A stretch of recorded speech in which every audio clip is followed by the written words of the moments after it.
Assalamu alaikum, урматтуу биздин каналдын катталуучулары, курс валют көрөрмандары.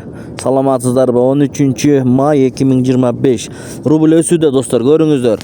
Каналды колдоп, видеого лайк басканды унутпаңыздар. Ссылка доллар 87 сом 30 тыйын, евро 97 сом 20 тыйын, рубль 1072. Бүгүн рубль өстү туугандар, көрүңүздөр. Ихсан ЛТД доллар 87 сом 30 тыйын, евро 97 сом, рубль бул жерде 107 туугандар. Лирек сом 50 тыйын, фунт 110 сом, юань 11 сом.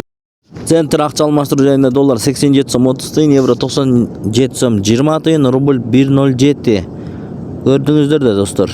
Талисман плюс доллар 87 сом 30 тыйын, рубль 1072 бул жерде, евро 97 сом, сатуу 98 сом, евро түштү. Интер акча алмаштыруу жайында доллар 87 сом 30 тыйын, евро 97 сом 30 тыйын, рубль 107. Бүгүн ушундай болду курстар 13 майга карата.